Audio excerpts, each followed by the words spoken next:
ទៅផ្សារថ្ងៃនេះជាថ្ងៃអាទិត្យធម្មតានៅស្រុកស៊ីថ្ងៃអាទិត្យផ្សារបិទគ្រប់ទីកន្លែងទាំងអស់តែមានតែផ្សារមួយនឹងបើកមួយឆ្នាំ365ថ្ងៃតែត្រូវបើកឡាន1ម៉ោងជាងពីផ្ទះទៅផ្សារនឹងឈ្មោះថា Lunch Squad Lunch Squad នឹងមិនកន្លែងលក់ម្ហូបលក់អីទេកន្លែងលក់ fashion ខោអាវ fashion ខោអាវ fashion គេហើយយើងទៅដើររកមើលទៅនេះបាកងអត់ដឹងទៅណាអត់មានផ្លានអត់មានផែនការដើរចេញទៅក្រៅប្រទេសអញ្ចឹងមានក្បេកក្បក់នៅក្នុងប្រទេសហ្នឹងទៅមកចង់ខែនេះបើចង់ដើរចេញក្រៅប្រទេសទៅអាស៊ីមកដើរនៅក្នុងអឺរ៉ុបនេះអត់សុបាយទេទៅទាំងណាក៏តែជាក់ដូចតែគ្នានៅផ្ទះល្អជាងធម្មតាខែ2នេះបើវាកងខែ2ភាគច្រើនទៅស្រុកខ្មែរតែឆ្នាំនេះអត់ទៅស្រុកខ្មែរ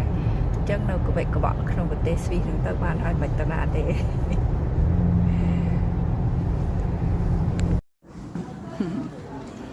ឡូវនេះមកដល់ហើយ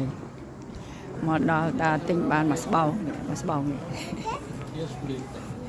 ពុនដបងពេលដែលមកអត់មានផែនការថាមកទិញអីច្បាស់លាស់ទេចង់គិតថាមកលេងទេតែទៅមកវាមិនដែលលេងទេនេះបានស្បោងហើយអានេះបោះម៉ែនៅបោះឪហើយនឹងបោះកូនទៀតដើមមិនទាន់ដល់ហាងឪទាន់ដល់ហាងកូនដល់ហាងម៉ែមុនចង់បានរបស់ម៉ែមុនតោះថតទេសភាពជំវិញហ្នឹងតិចនេះសិតតែហាងឃើញផ្ទះតូចគេហ្នឹងគឺសិតតែហាងនៅនេះសបោហាងខោអាវកាបូបគ្រឿង accessory ហើយនឹងចានឆ្នាំងមានលក់ចានឆ្នាំងល្អគុណភាពរបស់ Swiss តម្លៃថ្លៃ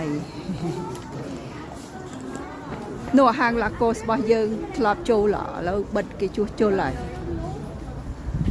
Lacosteចូលមុនហ្នឹងគឺអត់ល្អខោអាវអត់ស្អាត